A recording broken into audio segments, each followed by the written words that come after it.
Raider Nation, good morning. It's Mitchell Renz here, host of the Raiders Report, and today's OTA news and the latest going on around Taran Johnson is presented by PrizePicks. Make sure that you use code HMA to get $50 in lineups after you play your first $5 lineup. PrizePicks, it's good to be right. And also, I will show you guys my Spurs Thunder lineup coming up here in just a little bit. But man, oh man, what a weekend it was for the Raiders. I don't know about y'all. I'm super fired up about OTA practice today. The Raiders, for those of you that do not know, they practiced today for OTAs and then May 20th to the 21st. Then they had practice on May 26th, May 28th to the 29th, and then they rounded out with June 1st to the 4th.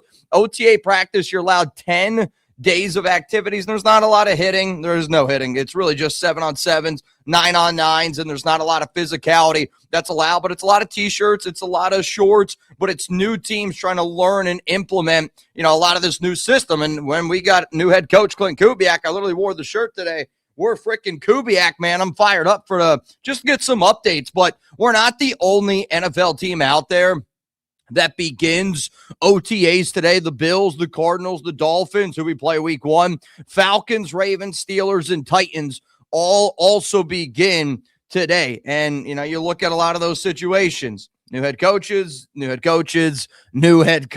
with all the teams. So some of the players that I'm going to be keeping a close eye on, and I did a video yesterday on the Raiders Report. Tommy Eichenberg is going to be somebody that I really want to be able to see. Obviously, all your rookies, right? Like, all eyes are going to be on Fernando Mendoza. All eyes are always going to be on your rookies. But, I also think because of what you saw happen in free agency, you saw what happened in the draft. And, I really want to be able to tip my cap to this Clint Kubiak regime, to the Raiders in general, because they've been having players show up for, non-mandatory practices. I mean, we're getting clips all the time of players just showing up, trying to get some of those extra reps. For anybody giving Fernando Mendoza crap about his decision not to go to the White House, I get it's a big honor, no doubt about it. Whatever you want to think about whoever the president is, going to the White House is an honor. But, I also respect that our number 1 overall pick was I want to get some of those extra reps in last week when, again, nobody really has to go. So, I love the fact that the players are earning their shields. And, yes, we're going to be looking at a lot of those rookies. Jonah Laulu, he's going to be another defensive tackle since the Raiders signed Benito Jones. Really going to be paying attention to him. DJ Glaze, Caleb Rogers, Dylan Laube are all going to be players to keep a close eye on. Kirk Cousins, obviously, right? We got a quarterback battle with him and Fernando. People are going to be looking at Aiden O'Connell, Thornton Jr., Isaiah Pola-Mao, Darien Porter, Jack Bech. But I also know there will be a lot of people looking for Taran Johnson, and I kind of wanted to talk about Johnson a little bit today, and I'll get into it here in a little bit because there was that brand new report. When I say brand new report, yes, it's a brand new report, but I think it was a report that all of us knew what exactly was going on. I know it's something that I talked about before, but that's going to be a very big topic today at Raiders OTA practice. People are going to be talking about Taran Johnson. People are going to be asking where he is. So I just want to try to get ahead of this because I already know there's going to be rumors. There's going to be reports. I saw some BS report over the weekend already trying to again, this is the type of the offseason where it's really important to follow certain people. In all honesty, if I'm not talking about it, it's because I don't think it's really important for Raider fans. Is it my job to make videos? Yes, it is. Is it my job to get people to click on videos? Yes, it is. But I will never clickbait somebody. I don't need to clickbait anybody. If I'm talking about a topic, it's because I think it's important. If I'm not talking about a topic, it's because I don't think it's important. So I want Raider fans, specifically around this time of the year, that aren't subscribed to this show. I do think it's important to hit that sub button to just stay up to date on all things going on around the Raiders. And once we get few updates from OTAs, I'll be making some shorts. I'll be making some longer videos. I know that there's not always a lot of information out at this time, but I will always do my best to get you guys as much information possible around Raiders practice. So if you didn't see over the weekend, I think the other really cool thing that happened was the NFL PA event for all the rookies. I also want to give a special shout out to my guy Samoan Raider. It's been really cool to see your journey. I've been seeing all the posts that you've been having, and keep on kicking ass, dude, because me as a Raider fan, I'm very proud to see that you're representing us. And I think at the end of the day, as a part of Raider Nation, I want good people representing Raider Nation. So shout out to Samoan Raider for keep on killing it. Love what I saw from Mike Washington Jr. Love the photos that I saw from Fernando Mendoza. I mean, chucking the rock with fans. I think it just shows the type of person, the type of, players that we're bringing in. We're not only bringing in talented guys, but we're bringing in really, really good human beings as well. So being able to see those photos of Mike Washington Jr., Fernando Mendoza, really cool stuff. Coming up next year, though, and again, today's show might be a little bit shorter. At least that's how I planned it in my mind. I will obviously get you guys a video later on today, and I'll get you another one bright and early tomorrow. But before we get into the latest around Taran Johnson, which is probably the number one reason why you should click on today's video, unless you didn't know that OTA practices start today, we will get into the latest around Taran Johnson. Maybe you didn't see the reports over the weekend, which is, again, why I wanted to be able to talk about him here on this morning show. But before I get into that, today's show is presented by our good friend. And shout out to PrizePicks for being America's #1 fantasy sports app out there. Also, shout out electric game last night. And I know the Pistons got blown out by the Cavs, but it was really cool to be able to watch Cleveland show up. Our Cavs channel here at Chat Sports has been really fun to kind of like watch and participate with. I did have a Cavs lineup in. I did a team picks, and it was a $5 lineup to win 12. If you want to go check that out, it's at Mitchell Renz 365. But you can see the lineup that I'm rolling with tonight. I took advantage of the Cade Cunningham 0.5 points deal, but I a lot of times do power plays. You can see over here on the screen, I did a $10 to pay $70 flex play. So essentially what that means is if Chet Holmgren, Shea, Victor, if all those happen, if all those mores happen, then I'm going to turn that $10 into $70. If 3 out of those 4 down below happen, then I actually turn that $10. It's like $15 because the payouts, I want to say, I think it ended up being $15. But like, still, if all 4 end up going down, it's 70. If you plan on watching Thunder Spurs, and I hate to say this because, I love watching Marsh doing his thing with the Knicks. I love watching our guy JOD do his thing with the Cavs, but I do think the winner of Spurs Thunder end up going on to win the basketball championship. So if you feel the exact same way, if anybody's planning on watching the game tonight, if you want to roll with my lineup, use code HMA to get $50 in lineups after you play your first $5 lineup. That's code HMA to get $50 in lineups after you play your first $5 lineup. PrizePicks, it's good to be right. The lineups I did yesterday, I did one lineup. It was like James Harden and Cade Cunningham both needed to score in the first 3 minutes. Didn't happen, but I'm telling you this right now. It's so fun the first 3 minutes when you're glued into that. I'll also say I did another 4-pick power play. I needed James Harden to get 13.5 points. That didn't happen. But all in all, I think I did like $20 yesterday on PrizePicks.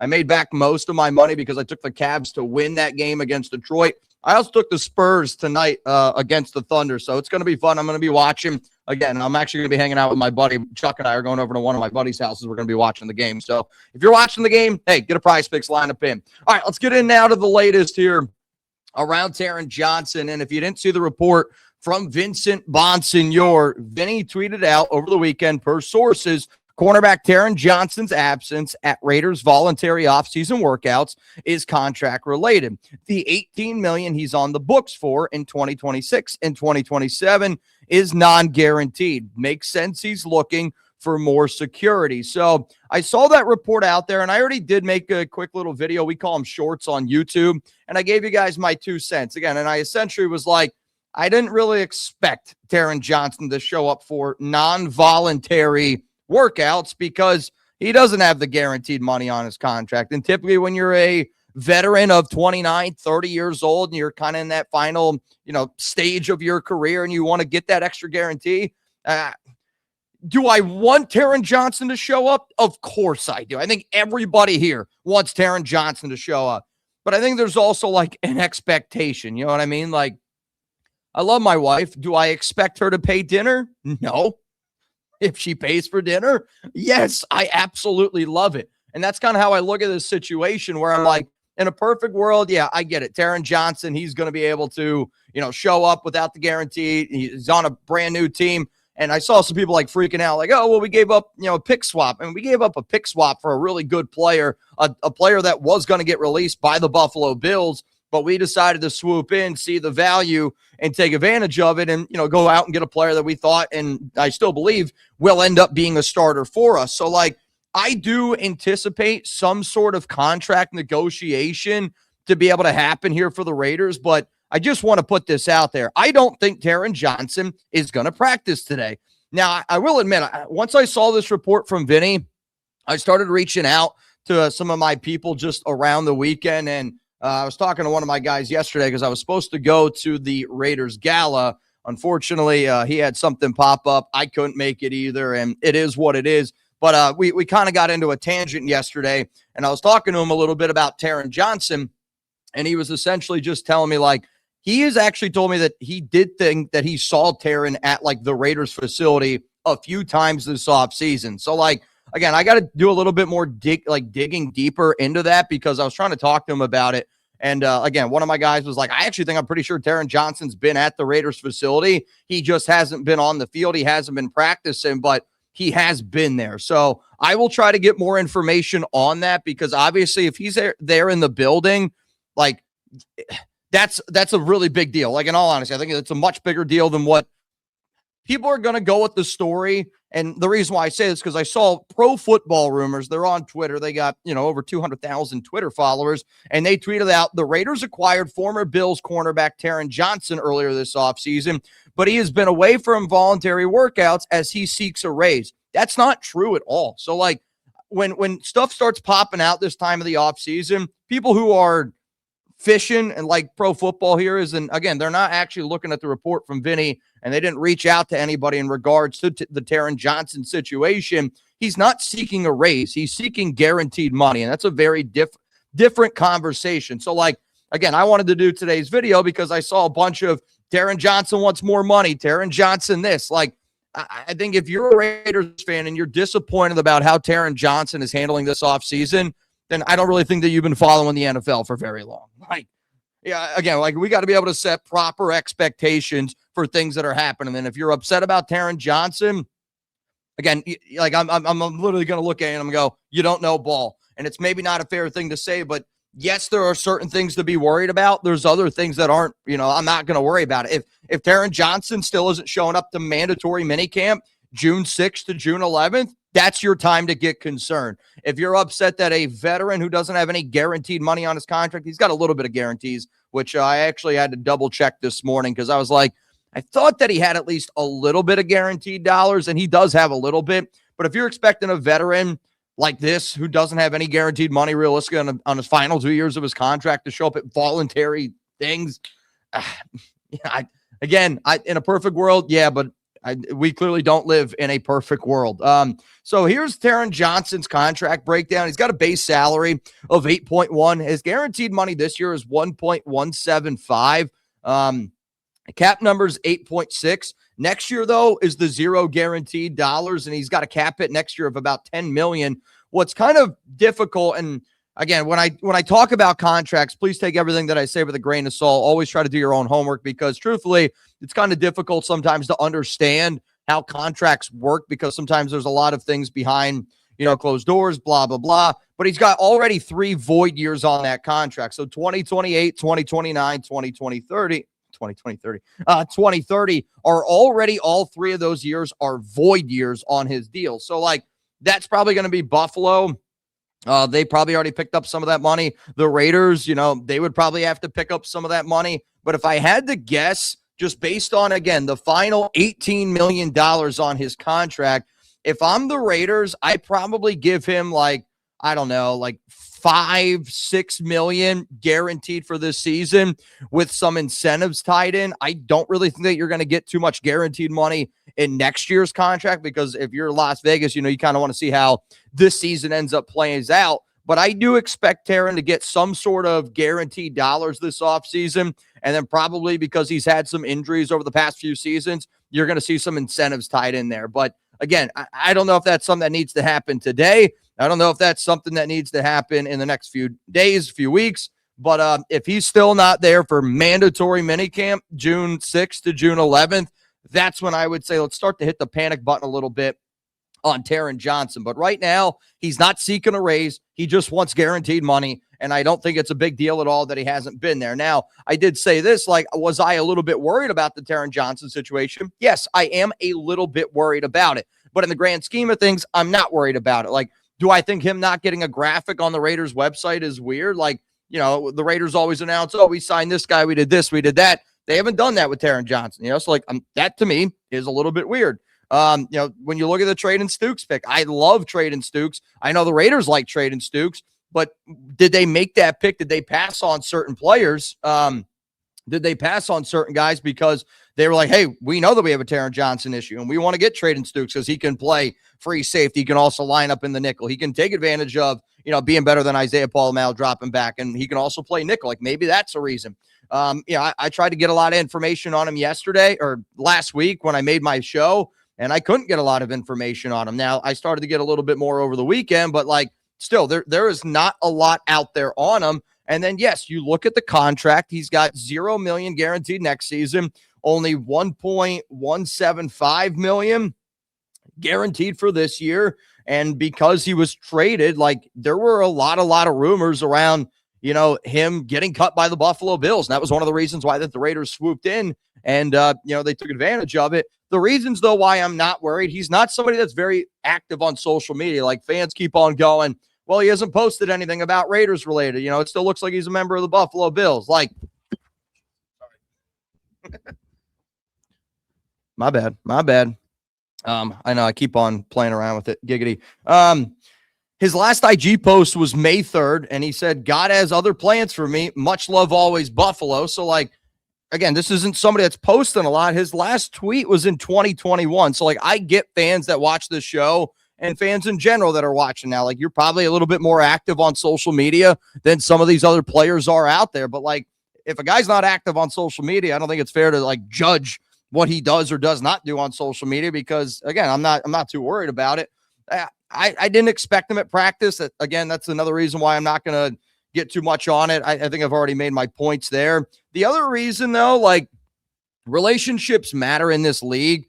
And I know for a fact that he's got a really good relationship with Raiders senior defensive assistant Al Holcomb. They were together in Buffalo the past 2 seasons. And, the Raiders traded for Johnson in March. Holcomb's coached Johnson the past 2 seasons in Buffalo. They asked him to do this like nickel hybrid linebacker duty, which I think is also one of the reasons why he ended up getting hurt. But Holcomb was hired, in February. And then one of the very first moves that the Raiders did was they traded for Taran Johnson right before free agency started. So to me, just the way that the Raiders have operated this offseason, if they've wanted to do something, if they've wanted to try to do something, yeah, they've kind of done it. And I think they've done a good job setting priorities. And, for Taran Johnson to be one of their top priorities tells me that the Raiders have a plan. And yes, the writing could be he's not there at voluntary OTAs. He's not there yet. Let's hit the panic button. I think we also just got to be able to trust Clint Kubiak. We got to be able to trust John Spytek because they've shown me this offseason that they do have a plan. And I've waited so long for a team to have a plan, and I do. I like the plan that the Raiders have. So, truthfully, you're going to see some rumors. You're probably going to see some stuff pop up today about Taran Johnson, but I wanted to make this video this morning because I'm really not worried about the Taran Johnson issue. The day that we should start getting nervous is if he's not showing up to mandatory minicamp, which begins June 6th, and it runs until June 11th.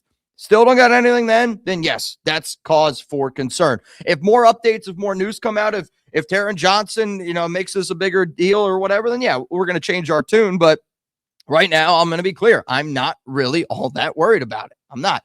The final thing that I'll talk about before I hop on out here. Also, if you don't know, I'll put a link for you guys, chatsports.com/RR shop.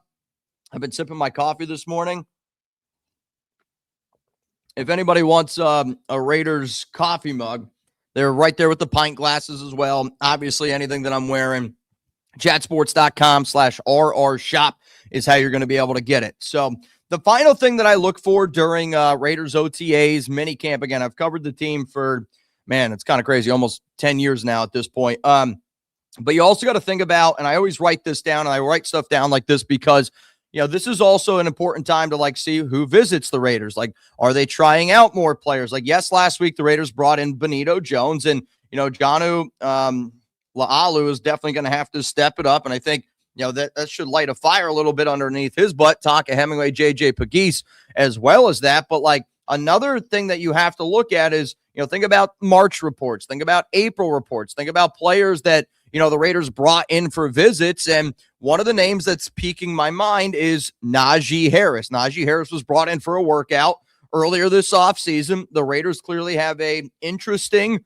running back room. I would say Ashton Genty, Mike Washington, and Roman Hemby, your UDFA, are the top 3 running backs on that team. But don't be surprised if they want to try to add maybe a little bit of an extra veteran into the mix to add some of that extra competition with a player like Roman Hemby. So I just keep that in mind. Najee Harris, I saw a tweet, again, not from a credible source, but that the Raiders are interested in Najee. The Raiders were interested in Najee. I'm not saying that they're not interested now, but what I will say is, Najee is going to be somebody to keep an eye on. And if he takes a visit with the Raiders, yes, very, very interesting. But again, think about all the players, all the positions of need. This is a really, really good time of the year to keep an eye out for certain free agents that could come in for visits during practice with the Las Vegas Raiders. But if it was up to me, I would try to let the first OTA practices happen.